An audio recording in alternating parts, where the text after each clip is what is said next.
देखिए, सबसे पहले आज भारत निर्वाचन आयोग ने मध्य प्रदेश के आगामी विधानसभा चुनाव की तारीखों की घोषणा करी है। तो आप सबके माध्यम से धार की आम जनता को मैं आश्वस्त करना चाहता हूं कि धार विधानसभा चुनाव निर्भीक हो, निष्पक्ष हो, पारदर्शी हो और भयमुक्त हो। इसके लिए हम पूरा प्रयास करेंगे और हम प्रतिबद्ध भी हैं, ऐसा माहौल बनाएंगे।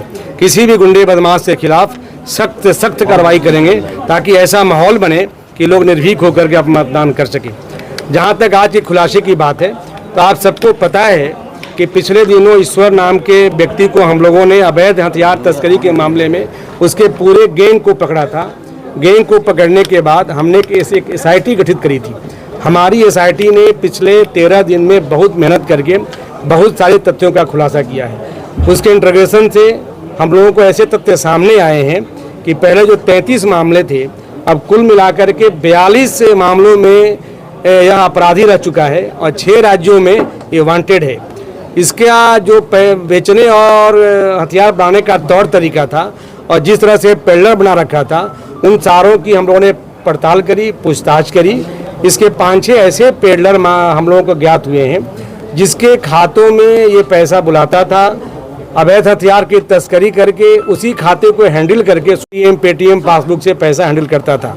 तो अभी तक अवैध तस्करी के धंधे में लिप्त होकर के इसने जितने खातों का उपयोग किया है उस सभी खातों का हम लोगों ने जांच की है, डिटेल बुलाया है।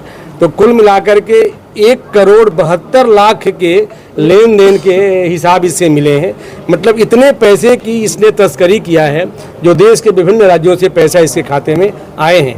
इसके 2 पेडलरों को हम लोगों ने गिरफ्तार किया है, 1 से 2 और 1 से 3, कुल 5।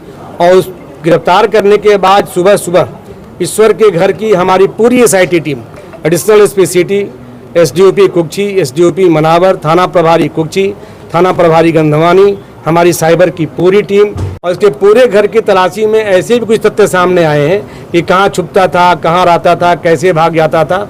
उन सब की जानकारी हम प्राप्त करके हमारी जाँच आगे बढ़ेगी। इसके पूछताछ में 5 इसके और गैंग में सदस्य होने का पता चला है। 5 अभी फरार हैं, जिसकी गिरफ्तारी का हम सार्थक प्रयास कर रहे हैं। 5 के खिलाफ हमने 10,000 का कुल 50,000 का इनाम भी घोषित किया जा रहा है।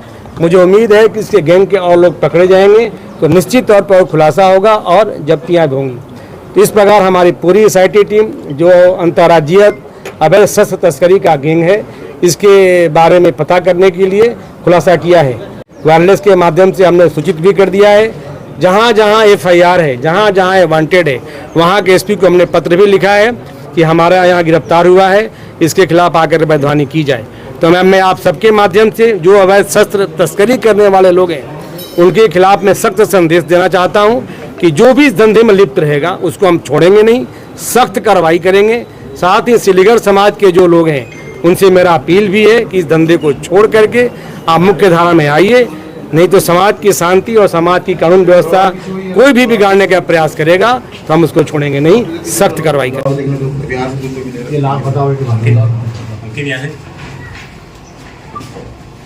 बता दो कैसे बनता है उंगली बता कैसे बनता है सर। जैसे ये लगा रहता है सर, इसको खोल के और ये सर इसकी चाबी रहती है, फटाफट खोल के और फटाफट सर इधर ही भाग जाता हूँ। ये स्कूल की दीवार है ना, ये खुद के स्कूल में भाग जाता हूँ।